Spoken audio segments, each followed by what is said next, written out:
Salve, salve! Seja muito bem-vindo, muito bem-vinda a mais uma edição do Pod Mais Alego, podcast em parceria do Mais Goiás com a Assembleia Legislativa de Goiás, entrevistando deputados e deputadas estaduais, sempre comigo e com o Chico, ou quase sempre.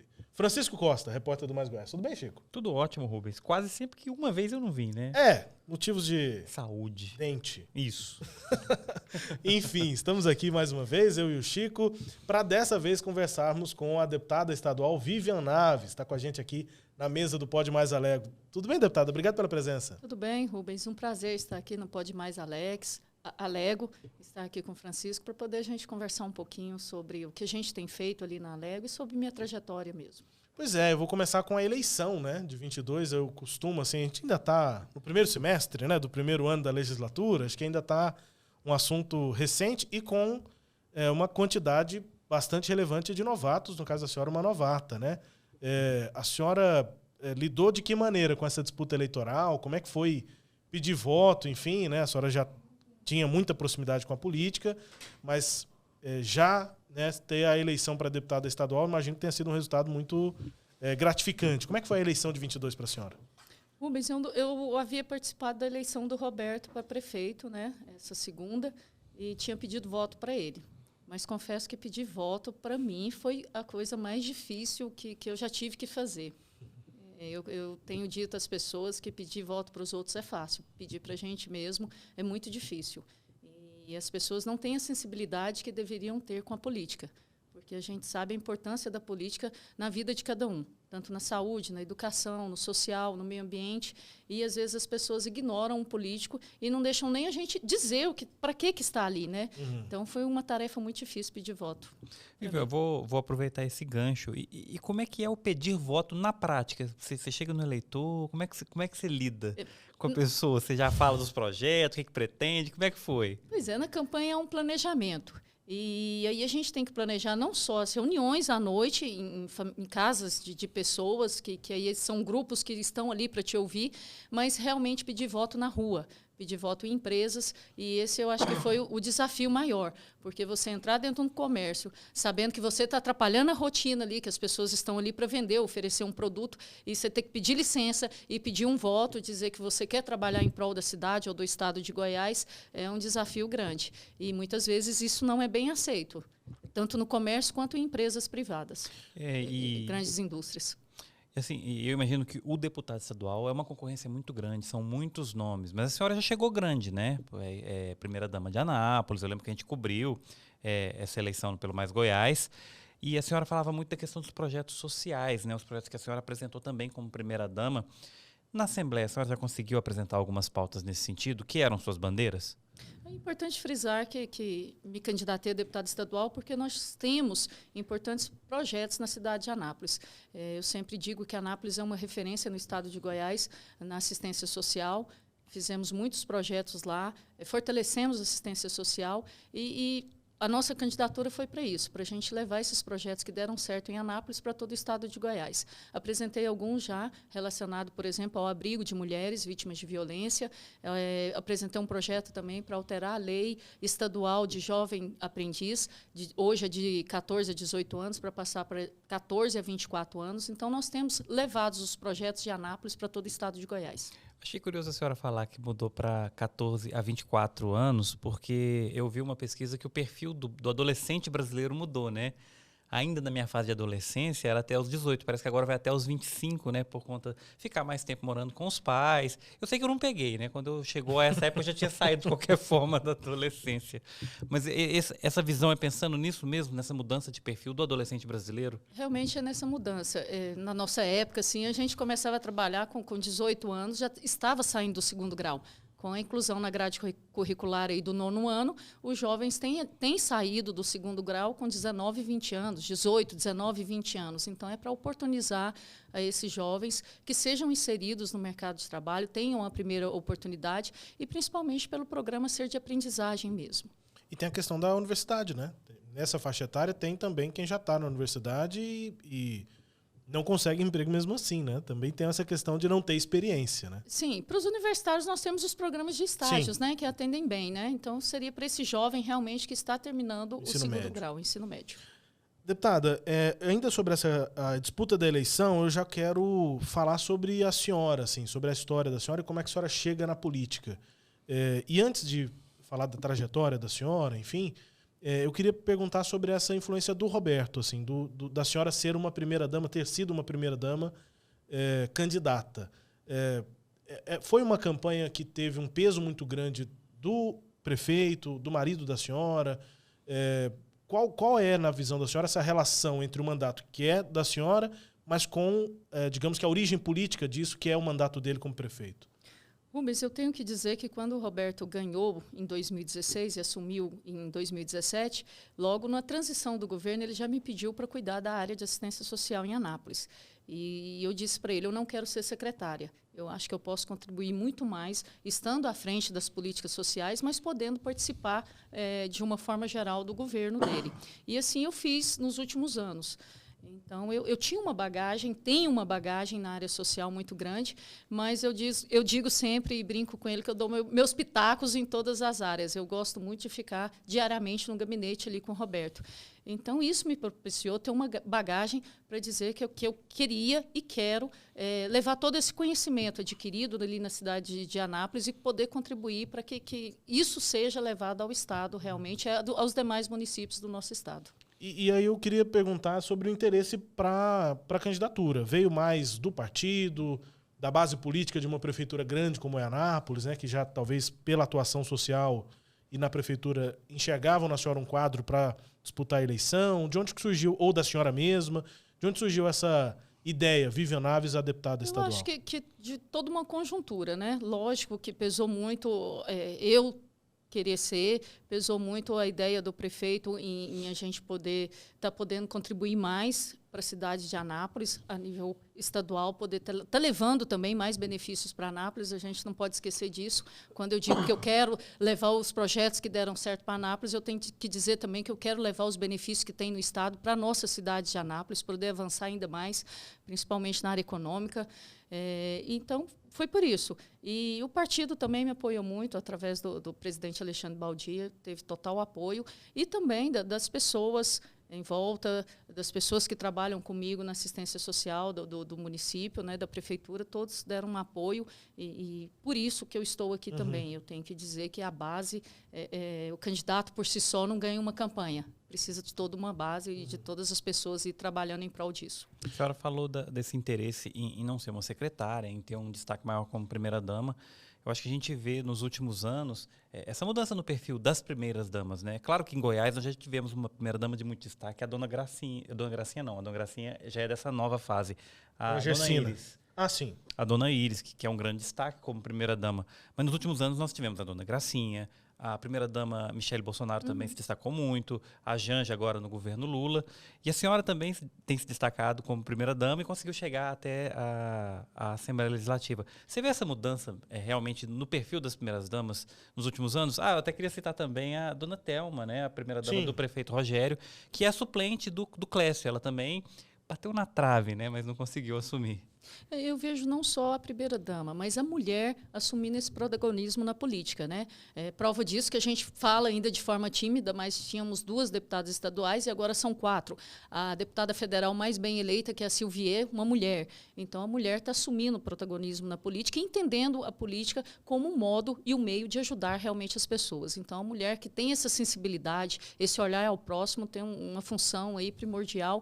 E a primeira-dama também tem que ter um olhar atencioso para a assistência social do município.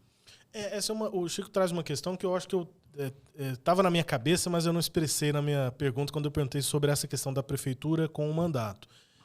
Eu entrevistei recentemente uma professora que fez doutorado na UFG, a doutora Daiane Rodrigues. Ela é da Paraíba. Ela veio fazer aqui na UFG porque era onde tinha professores de uma linha de pesquisa sobre feminismo e política, né, relacionando essas duas coisas, e ela fez o doutorado aqui. E aí ela criou esse termo, né, no doutorado dela, que é o primeiro-damismo. E ela não, na pesquisa dela, ela nem fala que o primeiro-damismo é de esquerda ou de direita, ou que ele foca em mulheres protagonistas ou com uma figura mais à sombra, digamos assim, do marido que detém o mandato. Ela só faz realmente o primeiro-damismo para ela, é um estudo sobre o que as primeiras-damas fazem. Algumas, ao longo da história, mais protagonistas e outras menos protagonistas. E aí, o que a pesquisa dela nos traz, acho, de análise, o que ela apresenta existe uma oportunidade para as primeiras damas. E muitas vezes um lugar reservado, esse da assistência social, do cuidar, né, que também é um lugar tradicionalmente onde a mulher é colocada. E dali muitas vezes é difícil ela sair. É difícil uma mulher falar de economia ou daquela articulação mais dura, digamos, da política, né? A mulher muitas vezes fica lá cuidando. O que a senhora acha sobre essa posição, né, que muitas vezes é reservada para a mulher? A senhora se sente, às vezes, meio restrita nessa atuação social? E eu entendo que é um contraponto a isso, né, que é a avaliação de que o social é pouco, como se o social fosse pouco. Não é, né? É muita coisa. Mas, enfim, a senhora acha que há um certo machismo nesse lugar da primeira-dama? Eu não acho, Rubens, até porque eu acho que a questão da articulação política é muito mais masculina do que feminina, para te falar a verdade. Eu tenho uma certa dificuldade e relato isso sempre, tanto para o prefeito Roberto, e tenho conversado com os deputados. A mulher tem uma dificuldade de articular muito maior que o homem. E talvez seja por isso que as mulheres entram tão pouco na política. Mas eu acho que o estudo dessa pesquisadora em relação ao primeiro-damismo tem que olhar o outro olhar.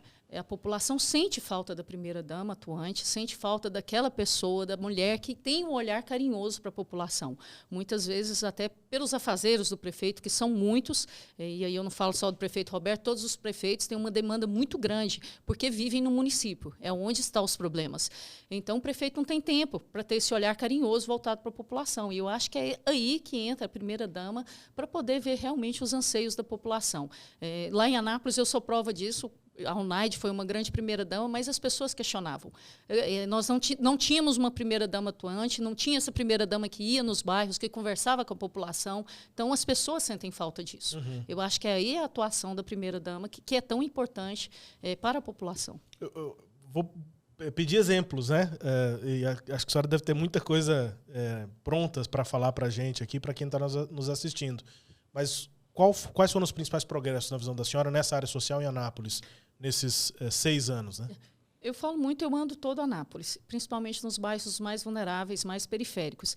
Então, a população precisa ser ouvida. E é isso que eu tenho feito. Às vezes, eu brinco muito que a população não quer uma cesta de alimento, ela quer um abraço. E é isso que a gente faz em Anápolis, esse olhar voltado realmente para a população. Não só levando os benefícios da assistência social, mas vendo as outras demandas da família. Quando a gente vai acompanhar uma família, a gente vê a família como um todo. Se os filhos estão na escola, se precisam de vacina, então é esse o papel da gente. Olhar a família como um todo, na sua integralidade, e conseguir incluí-la na sociedade. E a gente tem feito esse papel em Anápolis, e eu tenho um projeto que eu gosto muito, que é o Natal de Coração, que no final do ano a gente faz uma grande festa de Natal, todos os dias da semana, indo a 25 bairros, 25 regiões da nossa cidade, levando o espírito natalino.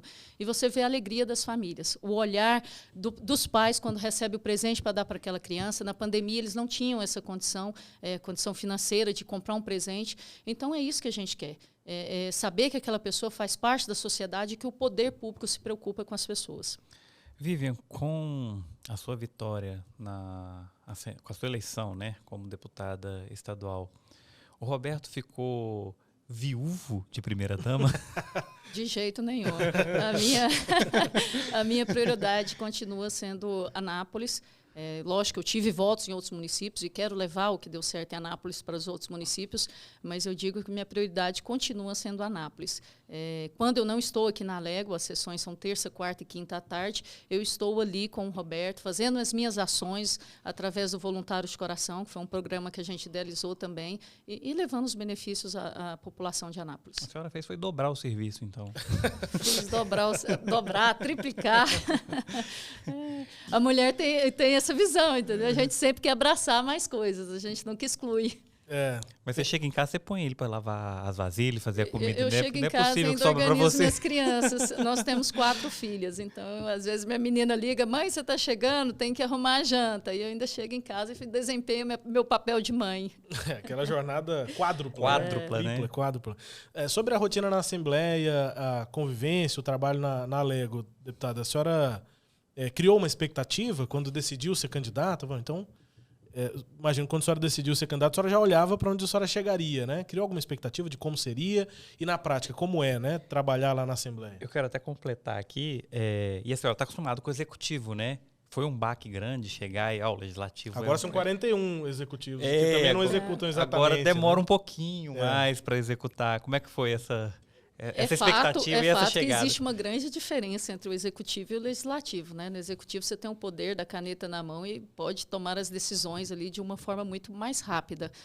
O papel do deputado é legislar, né? E realmente solicitar, acompanhar e pedir, né, para o executivo que resolva as demandas ali da população. Então tem sido um processo de aprendizagem, mas eu tenho dito que a Assembleia está num clima muito bom.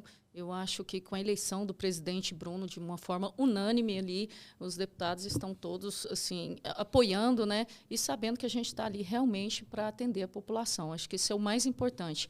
E a gente tem um diálogo e uma conversa com todos os deputados muito salutar, assim, e que funciona muito.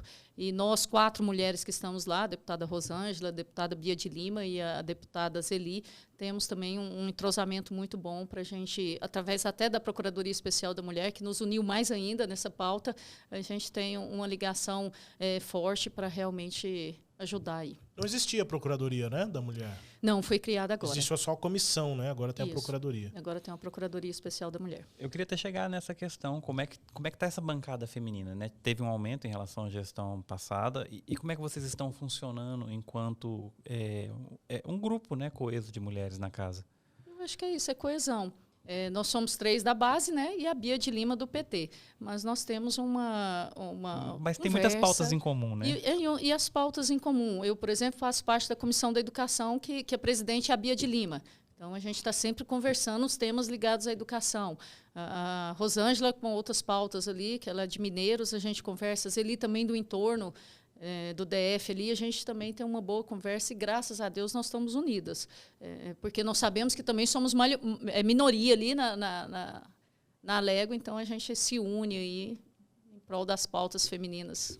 Tem algumas pautas que a senhora pode citar, que a bancada já conversou, enfim? A gente está conversando muito sobre a Procuradoria. Até recebemos um convite de ir a Curitiba e nós estamos alinhando ali para a gente poder ir a Curitiba e realmente estreitar nossos laços. Uhum. A Procuradoria, ela tem diferente da comissão, ela tem uma atuação diferenciada? O que a Procuradoria pode fazer na visão da senhora? O papel das comissões é analisar os projetos de lei, né? A Procuradoria vai atender a população em geral. Quando eu falo população em geral, as mulheres, tanto as que são vítimas de violência, como mulheres que se sentem ameaçadas. Então, o papel primordial da Procuradoria é esse, atender a todas as mulheres de todo o estado de Goiás e realmente dar suporte aos municípios nesse tema das mulheres. Inclusive, agora nós vamos ajudar a Nova Veneza a implantar uma Procuradoria Especial da Mulher. Procuradoria no município? Nos municípios. Nas câmaras municipais. Nas câmaras, sim, isso. entendi. Através dos vereadores. Vai começar por Nova Veneza? Já tem algumas implantadas? Nova Veneza não solicitou e acho que dia 9 agora, próxima terça-feira, vai ser implantado lá. Em Anápolis já tem há 2 anos e aqui quero parabenizar todos os vereadores e vereadoras que então já temos a Procuradoria Especial da Mulher lá tem 2 anos. Uhum. Isso se junta a um esforço de defensoria, né? Acho que a Defensoria Pública do Estado tem um trabalho intenso, né, de atendimento a essas mulheres, né? E vereadores e vereadoras, né? As câmaras municipais têm uma proximidade muito grande com essas demandas, também com essas demandas. Eu acho que ajuda e fortalece toda a rede de proteção da mulher, né? Que é composta pelo SUAS ali, através dos equipamentos do CRAS, do CREAS, do Judiciário, do MP, né? Principalmente da Patrulha Maria da Penha, que hoje faz um papel fantástico no Estado, né? Em relação à defesa da mulher. Então, são equipamentos aí que se unem para realmente trabalhar em prol da mulher. Vivian, quase todos os deputados que passaram, quase todos, não todos, eles têm falado muito do trabalho do Bruno, né, como presidente, que ele tem realmente contribuído para uma harmonia dentro da casa. E como é que é essa lida com o presidente em relação aos novatos, em relação às mulheres? Você falou brevemente dessa lida com o Bruno. Ele realmente é muito aberto, vocês? Como é que tem sido esse contato com o presidente da casa, que já é um deputado muito experiente? Eu acho que todos os deputados e deputadas ali da Alego estão bem felizes com a atuação do presidente Bruno. Eu tenho visto em plenário, ele cede o espaço dele enquanto presidente para outros deputados. Todo dia ele faz essa troca. Hoje até estava presidente a deputada Zeli. Então, ele é muito participativo e dá oportunidade a todos os deputados de participarem. Isso tem sido muito importante. Eu acho que a gente vê pelas notícias aí, pela imprensa, que a Assembleia hoje é uma casa unida, né, que os deputados estão unidos realmente. Então, isso graças ao papel do deputado Bruno Peixoto. A casa agora pode voltar a ter reeleição de presidentes, né? Ela, do ano passado, deixou de ter, agora voltou a ter com a PEC. E há a possibilidade, eu queria ver com a senhora que conversas existem entre os deputados, de antecipar essa eleição. Isso deve acontecer? Bruno teria o apoio da senhora? A senhora acha que seria uma boa já antecipar, tirar essa disputa, essa eventual disputa do caminho e ter 4 anos, digamos assim, já definidos para a presidência da casa? Mas tendo em vista a atuação do Bruno, que tem sido de excelência, eu não vejo problema de antecipar aí uma eleição e, quem sabe, conclamar ele por mais 2 anos aí enquanto presidente. Teria meu apoio, e tem meu apoio o presidente Bruno Peixoto.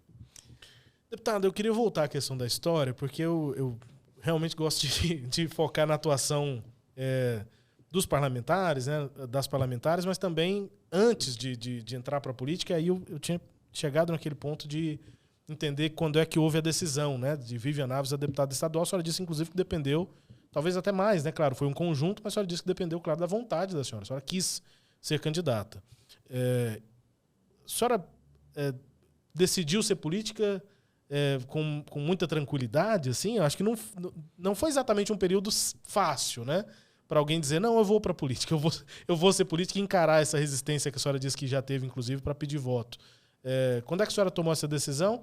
E eu queria perguntar também da atuação da senhora como advogada. A senhora desistiu de ser advogada e agora é realmente política? É uma carreira que a senhora pretende seguir? Rubens, eu vou ter que voltar bastante aí. Mas a gente gosta, a intenção é essa. E dizer, Francisco, que eu sou de Goiânia, nascida aqui em Goiânia. Meu sobrenome é Albernaz. Minha mãe é prima primeira do professor Nion Albernaz. E tem uma família de políticos. Meus tios, todos engajados na política, muitos trabalharam na política. E aí tinha um primo, né, na casa. Ele chegou a assumir, Thiago, mas depois com recontagem ele... É verdade.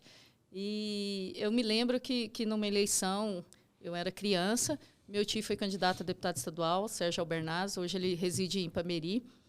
E eu me lembro de naquela época, mexer com a caixinha de fósforo, naquela época podia fazer campanha dando brindes, né, aos eleitores. Então, eu me lembro de mexer com lixa de unha, a caixinha de fósforo. E para dizer para vocês que eu era um tanto avessa à política. Achava que política não estava com nada. Nessa época é criança ainda. Criança. E a senhora já achava que política não estava com nada? Tá. Eu acho que foi até por essa ocasião, porque meu tio não foi eleito, aí você fica um pouco, né?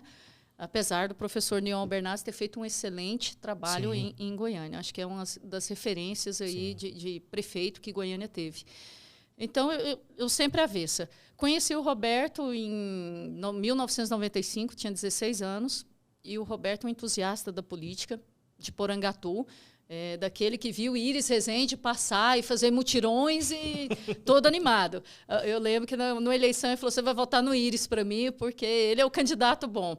E a gente sempre discutia muito, eu sempre avessa e ele entusiasta. Casei com o Roberto em 2005, me mudei para Anápolis e já era funcionária do Banco do Brasil de carreira. Apesar de ser advogada, exerci muito pouco. Sou funcionária de carreira do Banco do Brasil. E trabalhando lá como funcionário, o Roberto abriu o Colégio Orion, foi ser professor de Química. E virou Roberto Orion. Virou Roberto Orion, tudo tranquilo. Tivemos 2, 3 filhas. E na minha 4ª filha, em abril de 2016, que ela nasceu, o Roberto chegou para mim, ainda na maternidade, e falou, eu vou lançar a minha campanha a prefeito. Eu falei, você está ficando doido. Você não vai mexer com... O combinado nosso para a gente casar é que você não mexesse com política. Eu poderia até ficar nos bastidores, mas ser candidato, não. Estou indo lançar. E eu lembro que eu estava na maternidade aqui em Goiânia, e o Roberto foi em Anápolis e lançou a candidatura, a pré-candidatura. Naquela época, a campanha era muito maior, né? O período, abril de 2016. E naquela época, culpa do Jovair Arantes. Que também é outra história que ele conta. Já te contou isso, né?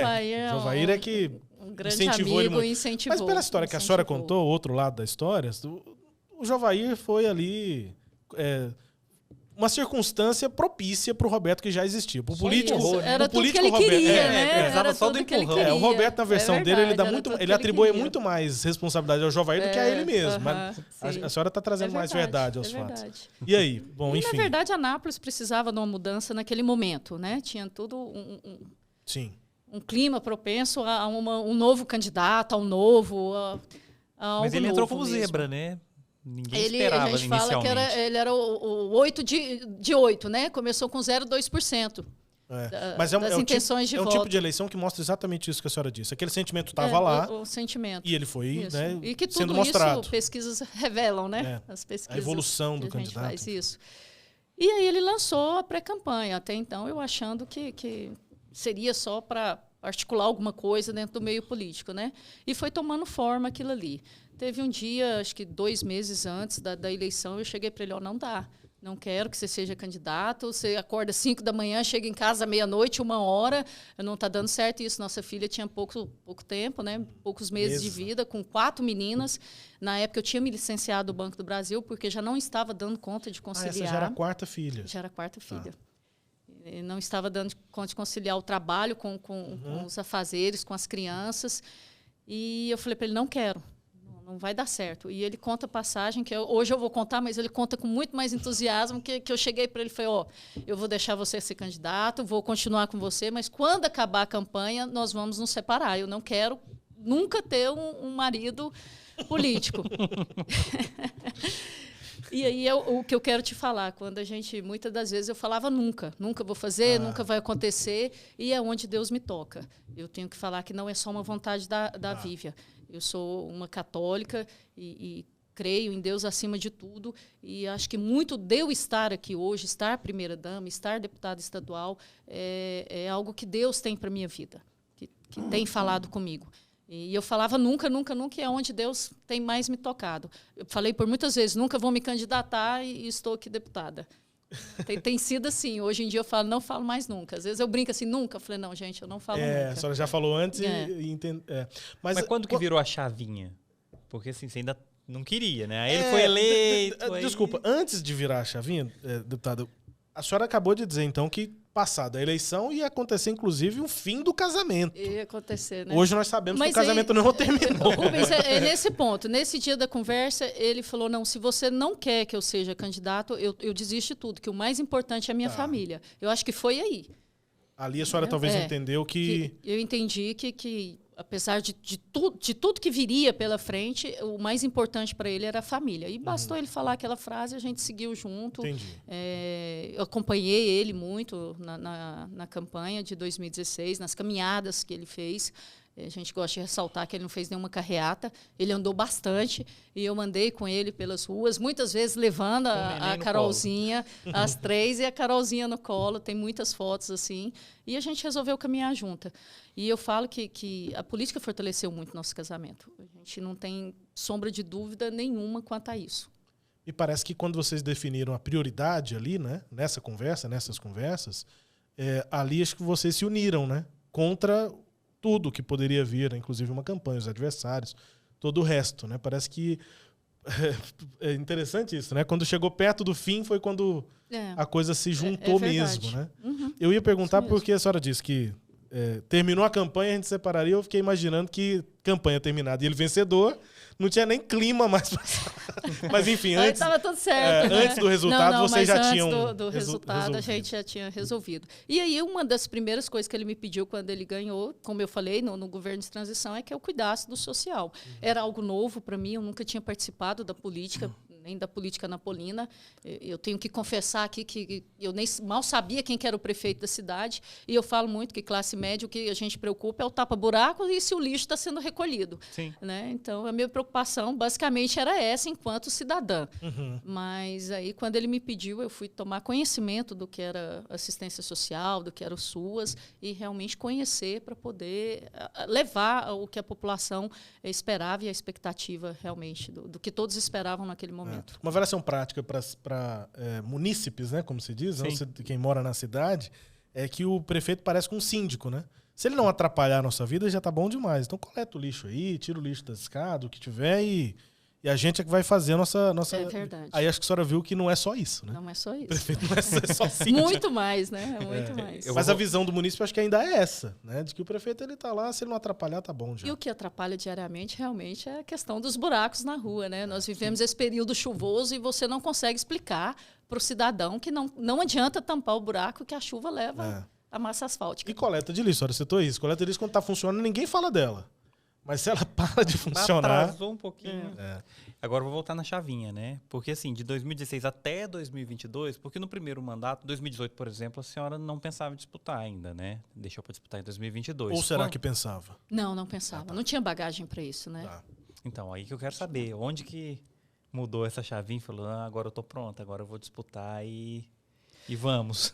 Francisco, eu tenho que ressaltar que quando o Roberto decidiu pela nova candidatura, né, pelo segundo mandato, uma coisa importante também que nós tivemos que decidir é ele dizer que não sairia para ser candidato a nada estadual, que ele cumpriria os 4 anos de mandato de prefeito.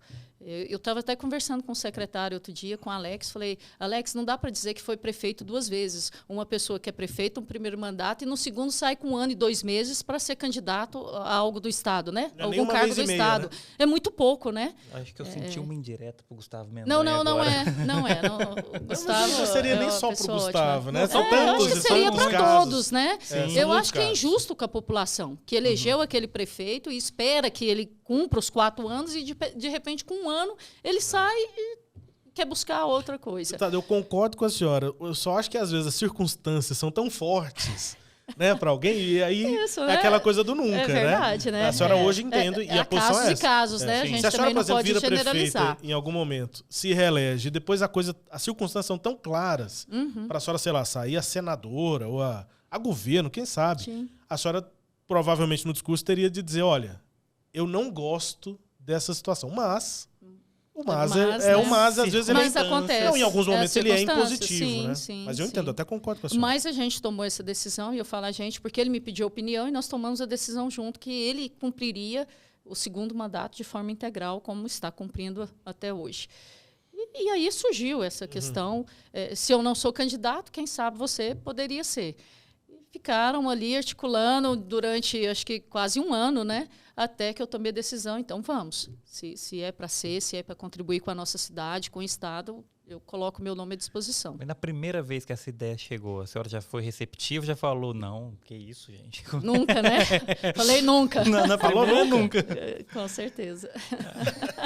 Aí foi maturando a ideia até... Então vamos, né? Acho que é o que eu te falei antes. Deus vai te mostrando caminhos, né? Sim. Toda vez que eu falava não, vinha alguém e eu falo que Deus conversa muito comigo através de outras pessoas e me mostrava, tem que ser. E eu quero até aproveitar, o Roberto quis cumprir o mandato até o final, e vocês conversam sobre o que vai fazer depois, não tem como disputar, pode disputar vereador, né? Mas acho que ele não vai querer, o que o Gomide fez, inclusive, né? Mas ele pode esperar depois de 2 anos disputar deputado federal, deputado estadual, senador. Vocês conversam sobre isso? Sobre o futuro? Nós temos conversado, mas o que o Roberto fala sempre, ele é uma pessoa muito focada. Eu vou terminar o que eu me comprometi a fazer. E ele tem esse projeto do Anápolis Invest, que ele está totalmente focado nesse projeto. Então, ele acorda e dorme pensando no Anápolis Invest. Então, toda vez que eu toco no assunto, e aí, depois? Não, primeiro nós vamos terminar o que nós começamos para depois pensar em algo. Tem uma base, né? Para qualquer projeto que vier, ele precisa ter algo entregue, né? Não que ele não tenha, mas enfim, eu entendo o pensamento. Deputado, eu vou voltar à questão pessoal, familiar. A Carolzinha agora está com 6 anos? Fez 7, dia 24 de abril. Então as outras são mais velhas, né? Alguém vai para a política, não? Olha, eu tenho a Giovana. Quais são as idades? A Giovana tem 16, a Mariana 14, a Luciana 10 e a Carol fez 7 agora. A Giovana tem 16 anos e eu falava muito na minha campanha e levava ela nos lugares, falava, a Giovana é a primeira eleição dela. Ela fez questão de tirar o título eleitor para votar na mãe. Já é um início. Sim. Então, o que eu quero dizer é que a Giovana é uma entusiasta da política. Ela está sempre... Já dá para disputar no que vem, já vai ter 18.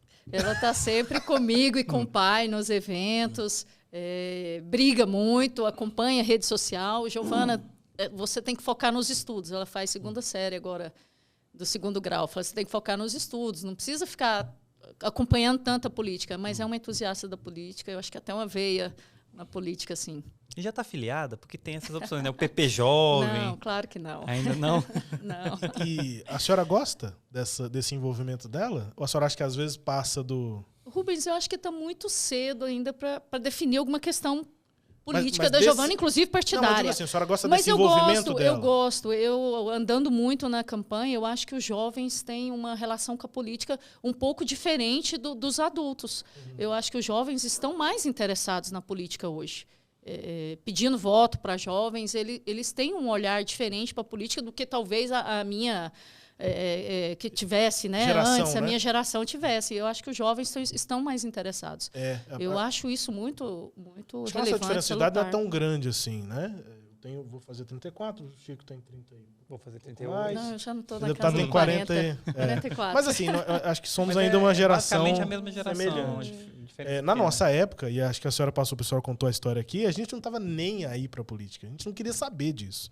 Os jovens hoje, acho que eles têm ainda uma certa rejeição, porque acho que há um entendimento, né, de que tem muita coisa errada, né, que político faz coisa errada e tal, esse preconceito. Mas acho que eles se interessam mais. Acho que talvez a polarização política trouxe, né, um interesse. Como você só tem dois lados, parece que você tem que decidir por um ou outro. Não que seja realmente assim a política, mas acho que os jovens ficaram talvez um pouco mais engajados por isso. Tem lados agora. E eu acho que hoje tem muito mais informação, né? O Verdade. jovem acessa a rede social, tem algo de político ali. Sim. Tem os memes. Eu confesso. Na nossa época não tinha meme. Mas eu Isso. confesso. Só tinha que eu- a política chata. É verdade. Eu confesso que eu sempre gostei de assistir o horário eleitoral gratuito pelo stand-up comedy involuntário. Você já estava pensando nos memes antes Mas deles aí você existirem. tem essa veia cômica, né? Eu não tenho. Sempre gostei Nossa, eu achava sensacional. Nossa, era terrível. Interromper a novela para o horário político. E era grande, né? A gente chegou a ter Era, programa eleitoral de era 50 grande, Eram minutos. né? grandes, eram Era grandes. verdade. Programa grande. Verdade. E o futuro da senhora, deputada? Tá muito cedo para falar? Tá, né? Muito cedo, né? Como você falou, acabei de tomar posse aí, foi em fevereiro, a posse 1º de fevereiro, então acho que eu tenho primeiro que me firmar como deputada estadual, mostrar para que eu vi e realmente cuidar das pessoas do nosso estado de Goiás para depois pensar em algo a mais. Bom, e aí futuro mais do cenário político, né? A senhora, assim como o Roberto, fez campanha para Bolsonaro em Anápolis. Houve uma derrota, né, do ex-presidente. Como é que a senhora avalia agora essa gestão do Lula? Quais podem ser os impactos para Goiás, enfim, para a base política da senhora? A senhora pedindo voto para Bolsonaro, qual é o cenário hoje, né? Mas a gente tem que dizer que somos de direita, né? Porque nós acreditamos nos valores da família, na vida, então não tinha como não ser diferente. Mas eu acredito que o presidente Lula e torço para que faça uma boa gestão, porque é o que os brasileiros esperam, né? Nós estamos carentes aí, precisando de uma boa gestão e pessoas que realmente se interessem pelo povo brasileiro. O Rubens falou dos impactos e eu quero voltar para Anápolis. 2024 temos eleição e o Roberto não pode disputar, mas provavelmente ele vai tentar fazer um sucessor. Como é que estão essas tratativas? Vocês já têm um candidato na cidade? Ventilou-se até que o próprio presidente do PP, né, o Baldi, poderia disputar. Mas ele mesmo nega, escorregadio, aquela coisa, né? Não, tá muito cedo, não falo sobre isso. Como é que está essa discussão em Anápolis? Mas eu acho que o Baldi está certo, está um pouco cedo para isso. Está um pouco cedo para isso, mas com certeza Alexandre Baldi é um excelente nome, até por toda a bagagem que tem, né? Foi secretário em São Paulo, ministro do governo federal e agora secretário do Caiado. Eu acho que tem uma bagagem política aí que agregaria muito e contribuiria muito para a cidade de Anápolis. Mas tem outros nomes. Sim. Aí, eu acho que está cedo. O presidente também. da Câmara, se eu não me engano, é do PP também, né? Nós temos também o Leandro Ribeiro, o Márcio Cândido, temos bons nomes, né? Não corre o risco dessa base ficar dividida, deputado? Eu acho que não.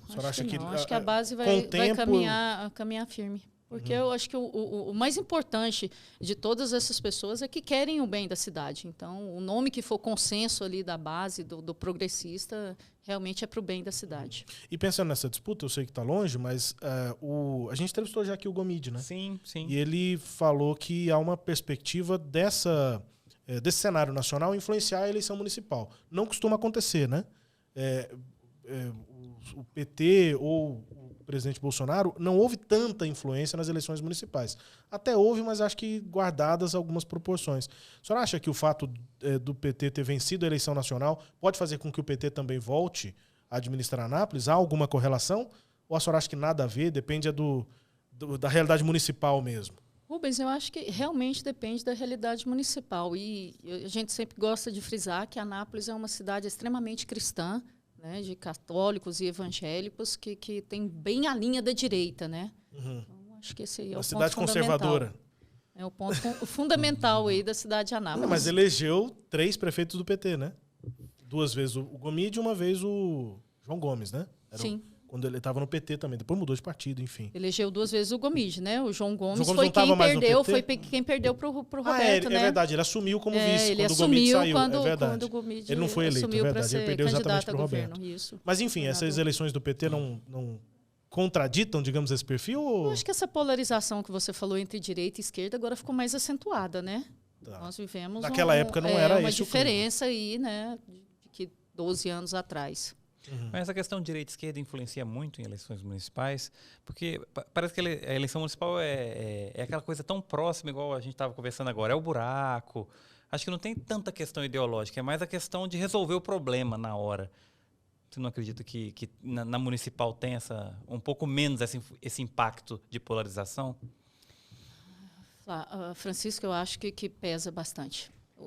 É as ideologias aí, né? Que isso fica bem latente. Quando eu falo porque eu fiz campanha e as pessoas me perguntavam muito quem você apoia, porque senão a gente não vota em você, então influencia bastante. Sim. Eu queria... É mais uma questão de curiosidade. Como é que é o seu relacionamento com o deputado Gomide na Assembleia? Eu posso dizer que meu relacionamento com o deputado Antônio Gomide é excelente. Como com todos os outros deputados e todos os deputados que são da oposição.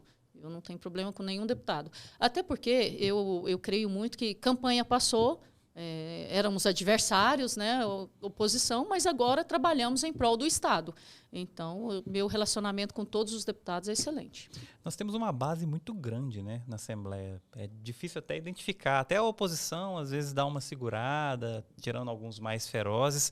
Como é que é trabalhar também numa Assembleia com uma base tão forte, tão coesa? Eu acho que facilita muito o trabalho do Caiado, né? Facilita muito, né, o trabalho do governador, né? Eu acho que facilita, mas eu acho que todos estão ali também, como eu te disse, para o bem comum, né?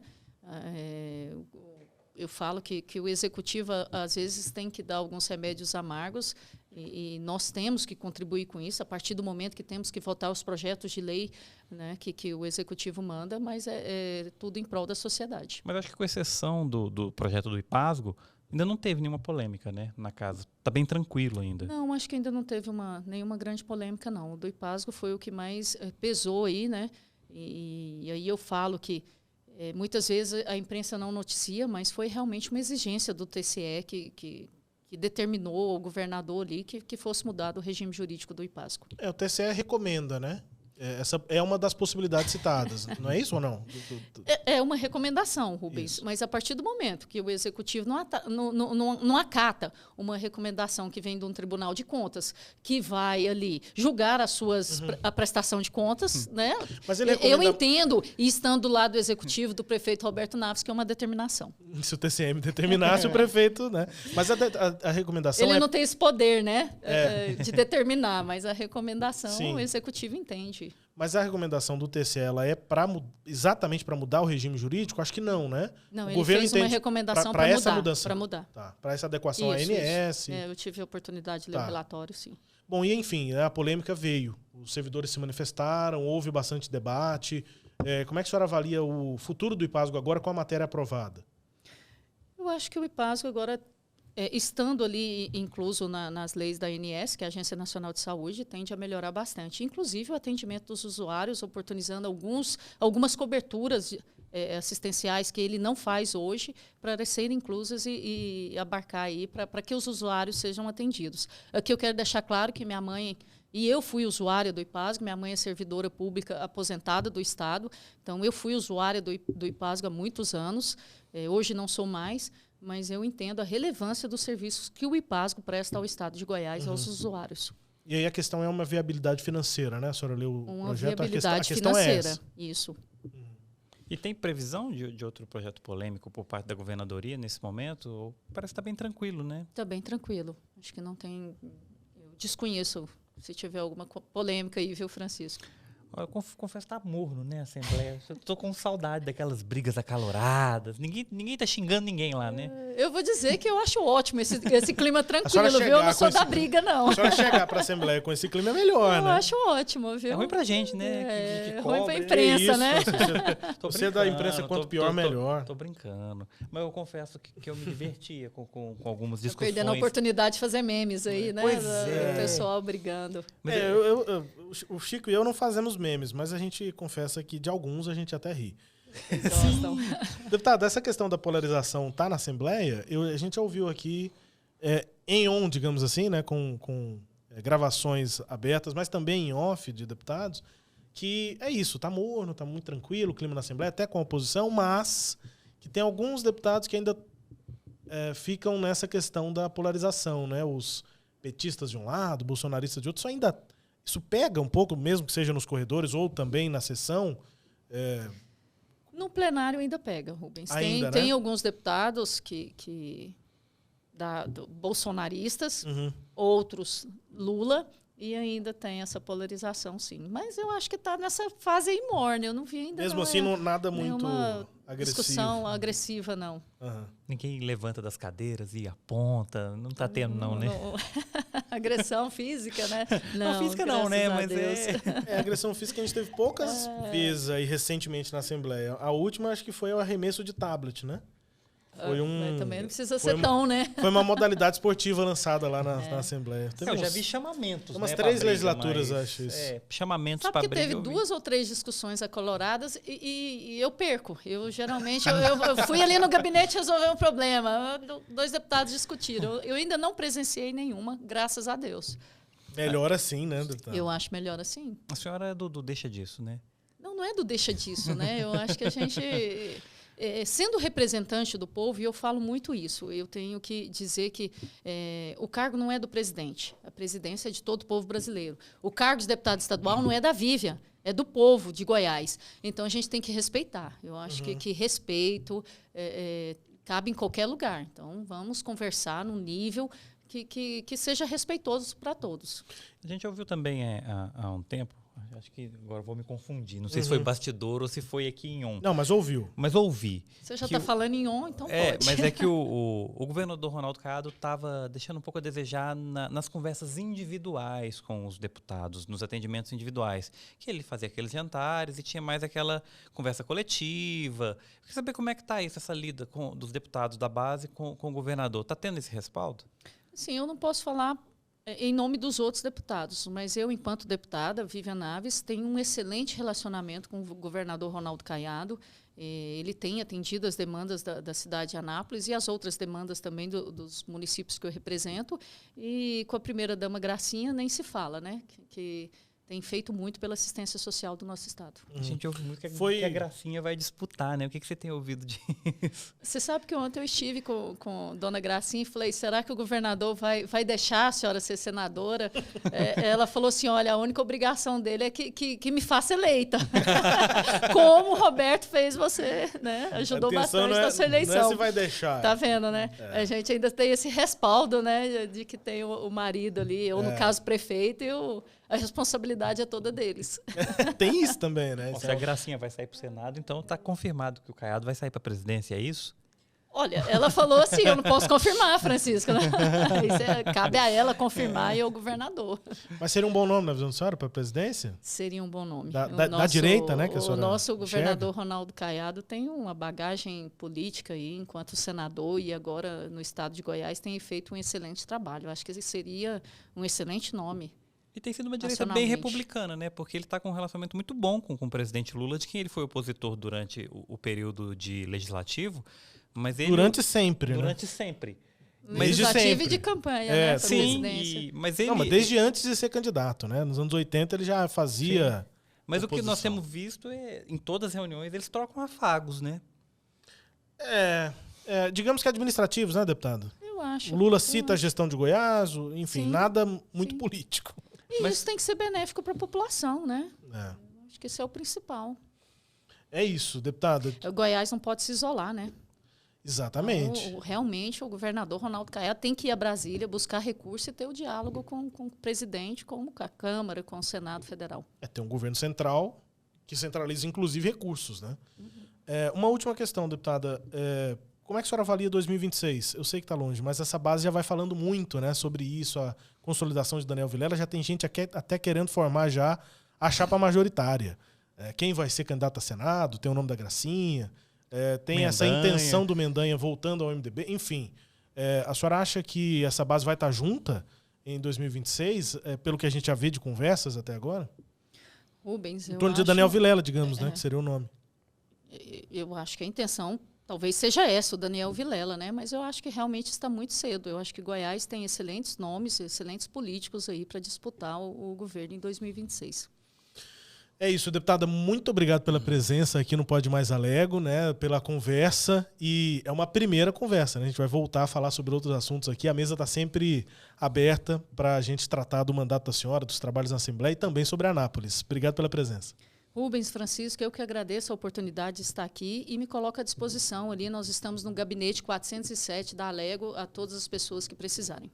É isso. Chico, um abraço. Até a próxima. Um grande abraço, amigo. Até a próxima. E obrigado a você que nos acompanhou até aqui no Pode Mais Alego. Siga aí a Assembleia Legislativa nas redes sociais e principalmente se inscreva aí no canal no YouTube e se inscreva também no canal do Mais Goiás. Um forte abraço. Até a próxima. Até mais.